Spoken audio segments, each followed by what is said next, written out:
Free Smiles, episode 207. It's been a long time, guys. It's been a really long time. There's been a lot of stuff that happened recently, and it's been an event that took place for Sacred Shards, and I actually want to show you guys the result of that in a moment here, but I guess I've been going through a lot of pain the past week, the past maybe week and a half or so, and it's been really bad for me. But I hope you guys are all having a great time. With Thanksgiving coming up really soon, I won't be able to enjoy it because of my circumstance at the moment. But yeah, long story short, I came back from a Texas trip and I wasn't feeling well, but I don't know. I thought I caught some sort of stomach virus or something again, but I think it's a bit worse than that. I recently took an H. pylori test. I also took an ultrasound just to check for my guts and whatnot, but for my gal, I guess, my bladder. But I hope it's nothing serious, and I hope it's simply just H. pylori so I can take antibiotics and just heal and recover from that. But basically, I've been having a lot of stomach pain, and a lot of stomach pain, especially throughout the night. So it's been hard for me to sleep because I keep waking up in the middle of the night like multiple times because of the stomach pain. And like I can't even go to the bathroom because it's like I don't need to go to the bathroom, but the stomach pain is there as if I need to go to the bathroom, if that makes sense. So long story short, it just feels like my guts or my intestines or like it's my abdomen area, my upper stomach. It just feels like there's a knot there. It's like twisting and it's a lot of pain. I consider going to the ER, but I'm just trying to hold in a little bit longer, and hopefully the results will come back. Well, it's probably gonna come back on Friday, but because Thanksgiving is tomorrow. But we're just trying to hang in there. But anyways, that's been my week so far, and yeah, I lost like 5 or 6 pounds in the past 5 days because I haven't really been able to eat properly. I haven't been able to go to the gym at all, which made me really sad. So yeah, but we're hanging in there. We're trying to hold on tight. I just hope it's nothing to do with my bladder, like nothing like gallbladder or gallstones or anything like that. Anything that would make me require surgery. I hope it's nothing like that. But yeah, so let's go ahead and show you the results of our sacred summons, and we'll get back to the rest of the series or episode.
So there you have it, guys. We recently popped almost all our sacred shards because we fell into the bait or trap, and we ended up getting a dupe for what was it again?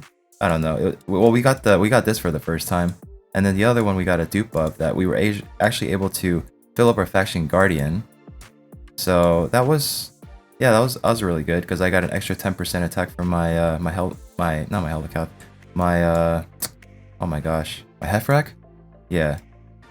And yeah, so was it a great summon session? I wouldn't say that, but it's still Faction Guardian, right? It helps me out in a way, so I can't be too mad about that. And I do apologize in advance if my speech is a bit slurred.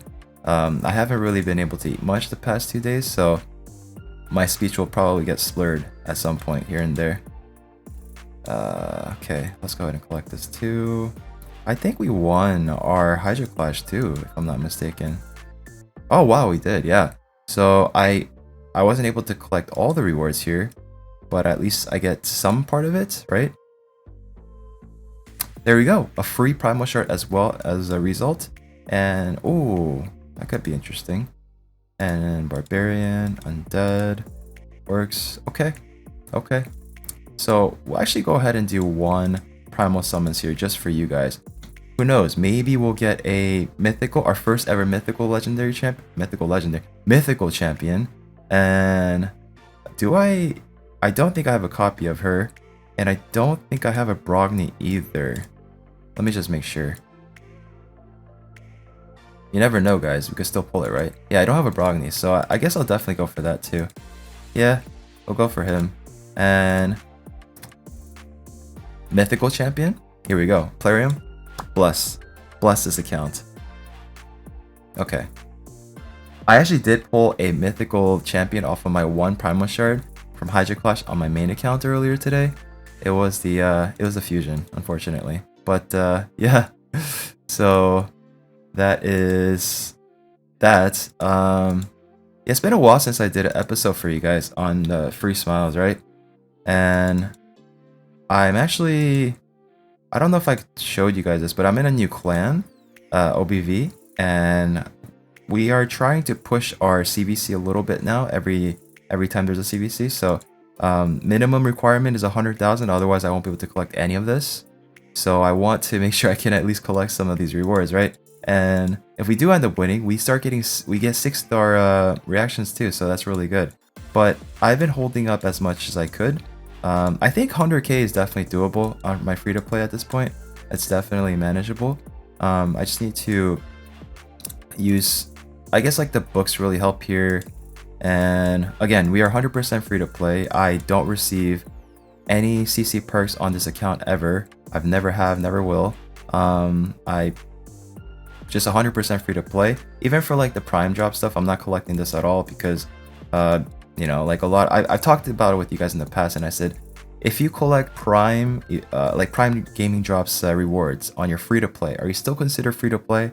Right? It's a debate, because maybe you could get a free one off of your friend. They have Amazon Prime, they don't play Raid, I don't know. There's always someone out there you can get Amazon code from, right? So it's still a code at the end of the day, but if you're using it for your own, I don't know. Like it is a debatable topic. Is it fair play to use Amazon Prime gift codes for your free-to-play accounts? Like, would you still be considered free-to-play? I would lean towards yes, because there's a lot of people that give out these free codes just here and there, and I think that's fair game, right? So that's my mindset anyway. But I'm just not gonna do it because I don't want you guys to think like, like just I don't want to give you an ounce of thinking at all. Like, oh, you're not free to play anymore. You use the Amazon Prime drop, whatever. So that's kind of why I'm just like, okay, whatever. I'll just not do it then. But yeah. So there's a brand new Doom Tower up right now as well. I think I took you guys. I think I did show you guys some of my results or up. Oh yeah, I guess I haven't showed you this yet. Well, the team I have, but not on stage 15. But I do have a brand new Iron Twins team, which is amazing. But the only thing I would like here is to get the Brimstone on my Helic. Is that his name? I forgot. Or Helmet? Helic, I think that's his name. So if once I get that on there, that this run will be a lot faster. But this run, even so, without the Brimstone, it's still less than a minute. But yeah, it's a solid team, that's for sure. So yeah, oh, my stomach does hurt a bit, but it's so weird. Like when I'm standing up, my stomach, it doesn't hurt as much, but when I'm like sitting like this, right, this kind of straight L angle, it does start to hurt. That's why like I'm trying to lean back a little more, as if I'm like keeping up straight a little more and like a little more curved, then it doesn't hurt as much. But yeah. Oh, this is not gonna be a fail, is it? Okay, I was about to say. Yeah, so actually right on the dot, 1 minute is where we ended it, which is pretty cool. But now we can finally start racking up these coins, so we can get a lot more soul stones over time, and hopefully we can get some more awakenings for our champions we need, right? I did see a Hef-Rack the other day, 3 stars in here. And I didn't have enough points to buy it, which I really wanted to buy it, but the only way I could have gotten more coins is if I popped all these shards. But I wanted to save it for like an event where I can like just really take advantage of it. So I decided to just pass on it for now and just save it for an event. As far as this fusion goes, I'm not doing it, guys. I think I showed you guys or told you guys in a past video. It wasn't a free Smiles episode per se, but it was like part of our free-to-play series, sort of. But I pretty much said I'm not going to go for this fragment summon because it's just I wanted to take a break, right? I just wanted to chill. On top of that, I blew all my sacred shards. I was like, oh man, it's brutal. But they actually did an update on this champion, and I'll try to pull it up here on screen for you guys. But apparently there's been a buff for this champion, like not like an actual buff on the champion itself, but it was like an indirect buff that happened to help out this champion. So yeah, the announcement's right here. Hey folks, some cool news about Urger, the Worm Meter. The team is making some technical changes to the battle processor flow, meaning that Augur, the Worm Meter passive, will be affected by these changes. Thus, his passive skill will be triggered not only when the enemy is revived using an active skill, but also passive skill or revive on death buff. Duff? Oh, buff. Well, I misread that. So most champions like Sun Wukong, Marishka will be able to trigger Augur's passive skill. Okay, that's interesting. Yeah, it wasn't supposed to be a direct buff to him per se. It was a technical change, so I'm not really sure how else that affects anything, but the change will go live in one of the upcoming updates as it requires a bit more time to be executed. Just wanted to give you a heads up in advance. So a lot of content creators in the content creator chat were very upset by this this news, because a lot of us decided to pass up on this fusion, this fragment summon, right? We decided to not just go for it at all because it wasn't that impressive, to be honest. There's an epic champion, Rian the Conqueror, I think, or Conjure or something like that. It's a Doom Tower epic champion that has practically the same abilities on the A1 and A2 at least. The passive is a difference, but very similar. So I don't know. A lot of content creators were upset because this buff came after, or like a lot of people are decided to already not go for it, right? But I don't know. I think it kind of sucks, the timing of it, but it's really not that big of a deal in my opinion. I don't know. Maybe I'm just being too laid back about it or whatever, and accepting for it is what it is, because that's kind of how I've always been for the most part. But it's not. Would it affect me or sway me in any way to go for the champion again after knowing these changes? Honestly, probably not. Like I mean, I can see the pros of it being more useful than before, but it's still kind of like I don't know. It's a decent champion for the most part that I'm sure a lot of early to mid game players can use. And maybe if they do change the well, actually the sheep doesn't affect it, right? Because it reduces the cooldown or whatever. It's an orc, I believe. Ogre. Where is he? I thought it was an orc. Maybe it's an ogren. Ogre. Oh, there he is. So this part right here has a remove. Okay, so yeah, he can get sheeped. So if they do change the way the sheep works, then maybe you'll see more play in arena. Even like, well, maybe not plat, but maybe. But actually, if they do change sheep, and this is not affected by sheep, and this passive is still working. Whenever an enemy is revived, instantly activates Earth Puncture, which is this. Remove all buffs. It's still kind of like whatever, right? I don't know. Maybe that's just I think it's kind of whatever to me, to be honest. But I don't know. Let me know what you guys think in the comment section. Do you guys think these changes are... Would these changes have made you want to go for the champion now, right? With the buff or whatever. I think most of us would still probably not go for it, but I don't know. I guess it's like the principle of why have the buff like in the middle of the fusion. I guess that's understandable why people would be upset by that. But yeah, I don't know. I feel like there's just too much stuff in life to I try to just enjoy life a little more than just be more angry. Like, I don't want to be angry about everything and anything, right? I try to be more happy and more, I don't know, joyful about stuff, because that's how I want to live life, right? I don't want to just look at all the negative stuff and just be complaining all the time. But I mean, I'm human, right? There's always stuff I'm gonna be complaining about. We're all humans, so I get it. But I don't know. Let me know what you guys think in the comment section down below. But yeah, that's pretty much gonna be the end of it for this episode. And again, yeah, I'm praying and hoping that I get good results soon from the test. And worst case scenario, I might have to undergo surgery, but that would be really worst case scenario, and I'm hoping that's not the case. So yeah, I just want to get back to the gym already, like I really miss going to the gym. I miss eating. I haven't been eating anything properly, and Thanksgiving is tomorrow, and I'm pretty much just gonna eat like nothing. So yeah, thanks for everything, guys. I hope you guys enjoy the rest of your day. Hope you guys have a fabulous Thanksgiving. Hope you guys have a good time with your family, loved ones, your friends, whoever you're sharing Thanksgivings with. And also Black Friday. I hope you guys are I don't know, maybe you guys want to go shopping and look for some deals. I hope you guys find stuff you're looking for, and I appreciate all so much for all the love and support. And if you guys do enjoy my content, please make sure to subscribe, drop a like on this video, and I'll see you all in the next video.